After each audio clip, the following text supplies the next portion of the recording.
दोघं जण गेले नदीवर चालायला सकाळ सकाळ.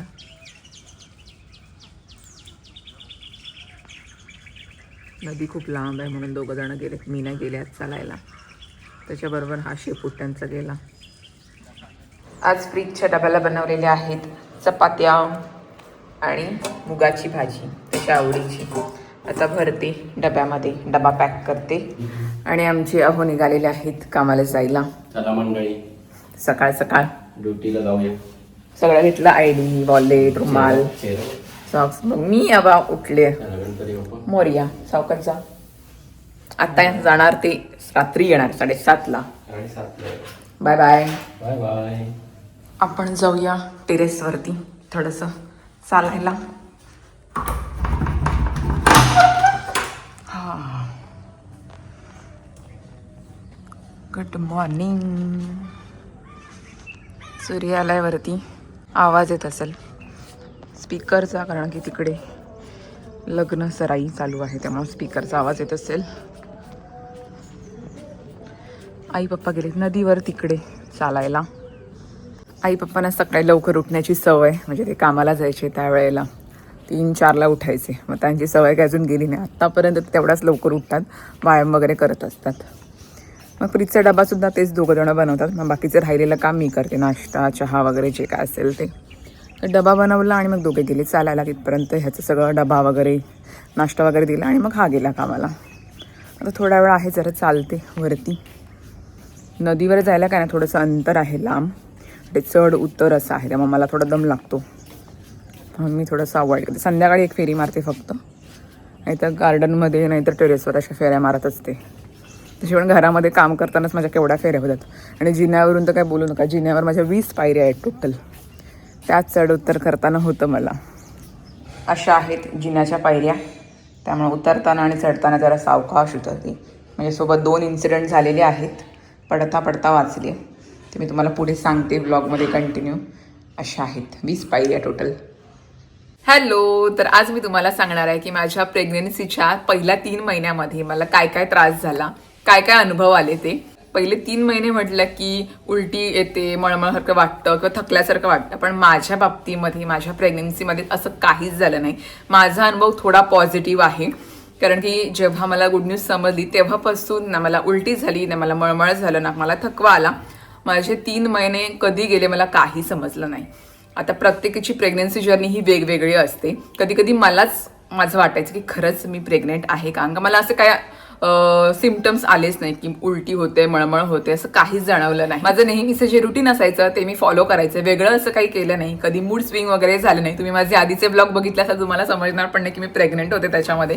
कारण का असं काय वेगळं असं काय मला वाटत नव्हतं, सगळं नॉर्मल होतं. पण कधी कधी आपल्याच मनामध्ये शंका येते की काही सिम्पटम्स फील होत नाही आहेत, तर सगळं तर व्यवस्थित आहे ना. म्हणून मी एकदा डॉक्टरांना कन्सल्ट केलं होतं की माझ्या प्रेग्नन्सीमध्ये मला असं काय फील होत नाही, की काही त्रास पण होत नाही. तेव्हा मला डॉक्टरांनी सांगितलं होतं की प्रत्येकाची प्रेग्नन्सी जर्नी ही वेगवेगळी असते.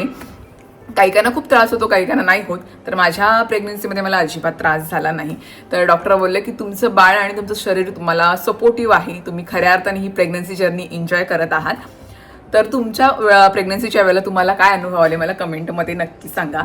पण जसे माझे 3 महिने गेले, क्रॉस झाले, त्याच्यानंतर मात्र मला थोडा त्रास जाणवायला लागला. तर म्हणजे पाठणीचं कणा खूप जास्त ताट व्हायचं, म्हणजे असं पाठणीच्या कणावर ताण यायचा, असं वाटतं कोणतरी पाठण माझी खेचतंय असं व्हायचं. का ते बेबीच्या वेटमुळे, त्याच्यामुळं व्हायचं. मग तो एक मला त्रास जाणवला की म्हणजे पाठण, म्हणजे 1 तास तरी मी जास्त उभी राहिले, 1 तासाच्या पुढे तर माझी पाठण खूप धरायची. आणि मग आडवी झोपले की मग नॉर्मल व्हायचे 10 मिनिटांनी, परत आपली कामांना सुरुवात. फक्त हाच एक मला त्रास जाणवला की म्हणजे पाठण खूप दुखायची जास्त, म्हणजे थोडा जास्त वेळ उभं राहिलं की. हा एक त्रास मला झाला. बाकी असं काय नाही, बाकी सगळं खातपीत होते. मी करवंद खायचे, आईने मला डब्यात भरून ठेवली होती. आधीच्या ब्लॉगमध्ये तुम्ही बघितलं असाल, मी पाठीमागे गेले होते जंगलामध्ये ती करवंद काढायला. ती आईनी हळदीच्या पाण्यामध्ये ठेवली होती, कारण की गोळी घेताना मला काहीतरी आंबट लागायचं नाही, तर मग गोळी म्हणजे बाहेर यायची. मला गोळी म्हणजे जेव्हा पण मी मेडिसिन घेते मला खूप जास्त त्रास होतो, मला जास्त गोळ्या आवडत नाहीत.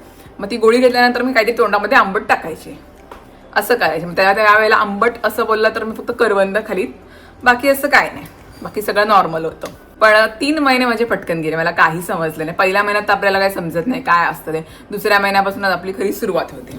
आणि हा अजून एक मला आठवलं, की मी 2 वेळा पडता पडता वाचले. मी आधीच्या ब्लॉगमध्ये पण मी शेअर केलं होतं, मिनी ब्लॉगमध्ये. म्हणजे देव काय परीक्षा घेत होता माहित नव्हता. 2 वेळा मी वाचले आणि घरामध्ये कोण नव्हतं, आई बाप्पा पण नव्हते आणि प्रीत पण कामाला होता. एक तर ते मी डीमार्टला गेलो होते तेव्हा सामान आणलं आणि ती तेलाची पिशवी फुटली आणि ती हळूहळू तेल सगळं बाहेर आलं. ते काय मला दिसलं आणि मी जिन्यावरून आले होते आणि तो पांढरा लादीवर काही तेल एवढं दिसून नाही आहे. तेव्हा एक पाय मला सटकला, नशीब त्या भिंतीला पकडलं. तो एक इन्सिडेंट होता. आणि दुसरा इन्सिडेंट म्हणजे तो मी शेअर नाही केला त्याच्यामध्ये, ती कपड्यांची मशीन होती, तो आपला ड्रेनेजचा पाईप असतो, त्या ड्रेनेजच्या पाईपाला थोडी अशी कट झाला होता, त्यामुळं तो पाणी सगळं बाहेर आला. फेस जो आपला वॉशिंग मशीनचा असतो तो मला दिसून आला ना. आणि मी पाठीमागे होते आणि पाठीमागून उजेड येतो त्याच्यानंतर, आणि जेव्हा मी पाऊल टाकले तेव्हा तो ड्रेनेजच्या पाईपातून तो सगळा फेस लादीवर आला. पण तो मला डोळ्यांनी दिसला, त्याच्यामुळं पाय बरोबर पडला मी, तिथे सुद्धा मी पडली असते. तर असे 2 इन्सिडेंट झाले माझ्या बाबतीत प्रेग्नन्सीच्या म्हणजे 3-4 महिन्यामध्ये. मला असे 2 इन्सिडेंट आले. म्हणून आता कुठेही चालताना जरा हळू, लादीबिदी पुसताना हळू, सगळे घरातले बोलत जरा नीट काम करायचं. ते 2 अनुभव मला भारीच आले. म्हणजे अंगावर शहार येतात अजून तो त्या गोष्टीचा विचार केला की देवाच्या कृपेने काही झालं नाही. पडता पडता वाजले, मी अशी पकडलं भिंतीला. तेलाच्या वेळेला मी तर पडलेच असते पण भिंतीला पकडलं आणि जेव्हा पाण्याचा फेस आला त्यावेळेला मी बघितलं की हा नाही, हे काहीतरी वेगळं आहे. तो फेस आला होता तो.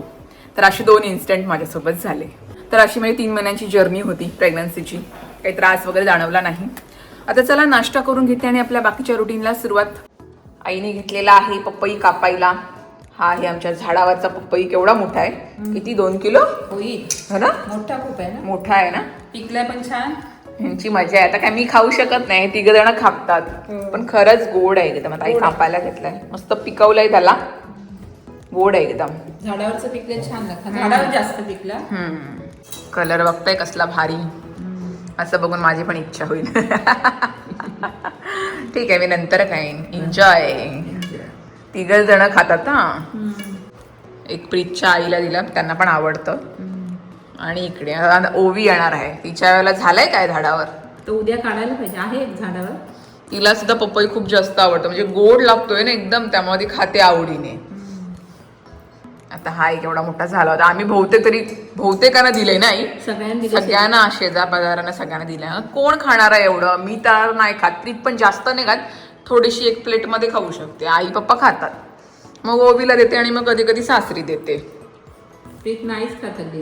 हल्ली तो पण माझ्यासोबत नाहीच खात, मी जे काही तेच खातो. नाही खात, त्याला दिलं तरी नको मला म्हणतो. ओके.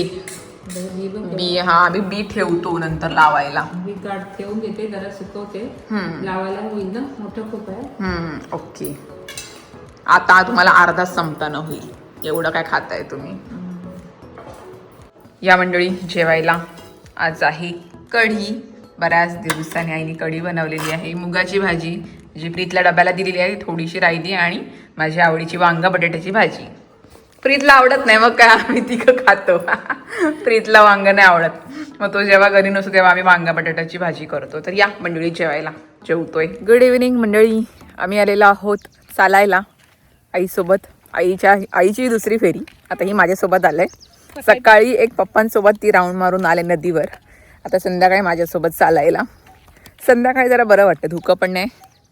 असा रस्ता आहे खाली, पूर्ण खालपर्यंत आहे, एकदम प्लेन नाही आहे, उंच खाली असे खड्डे खड्डे आहेत. त्यामुळे हळूहळू आपली चाललं. 2 फेऱ्या मारला तरी काम होतं. चला, संध्याकाळचा चहा वगैरे झाला आणि मग आलो चालायला. आता हे नेहमीच ठरलेलं सकाळ संध्याकाळ चालायचं. तसं घरामध्ये केवढ्या फेऱ्या होतात माझ्या, हे नाही. जिन्यावरून, गार्डनमधून, इकडून तिकडून चालूच असतं. तर चला. आणि आमच्या पाठीमागे आमचा आहे बॉडीगार्ड. तो काय पाठी आहे, त्याला घरी जा तरी पण तो आमच्या पाठीच येतोय. बघा किती चांगलं हक्कललं तरी पण नाही, म्हणजे तिथपर्यंत जाऊ तिथपर्यंत आमच्या तो बरोबर असणार. चला चालतो आता. रस्ता काही असा आहे, चढ उतर असा आहे. 2 फेऱ्या मारल्या की पाय भरतात की नाही आई. पूर्ण खालपर्यंत नदी आहे, तिकडे झाडं आहेत ना, तिकडे नदी आहे. तर आलोय संध्याकाळी, सूर्य सुद्धा आहे, थोड्या वेळात जाईलच. आणि काळोख लवकर पडतोय है नाही. थोडंसं धुकं आहे असं. आता सगळं सुकलंय. पावसाळ्यामध्ये खूप छान वाटतं, फोटो वगैरे काढायला छान वाटतंय. आता इथून परत खालून उतरण आहे. चला एक राऊंड मारून येतो. हा बघा, हा आहे काजूचं झाड. हा सुद्धा आणि हा सुद्धा. खूप लागतात काजू. बहरलाय तो पूर्ण है ना. आता केवढा भरला रे. बघा हा आहे काजूचं झाड. अशी बहुतेक अशी झाडं माहिती आहेत पण जी नाही माहिती ती आई मला सांगते. आई बोलली आज रस्त्यावरून न चालता जरा इकडून चालूया. लागल्यात काय. हे बघ काजू केवढे वर पसरली बाई. हा रे बा आईला बरोबर दिसले. हे बघा दिसले का तुम्हाला. आता ही पोरं काय करतात माहिती का, छोटी छोटी ते बी आहे ना आपला काजू आलेला तो काढतात आणि भाजून खातात. बाकीचं फेकून देतात, ते नाही खात. असं होतं. पूर्ण झाड भरलेलं आहे. एवढं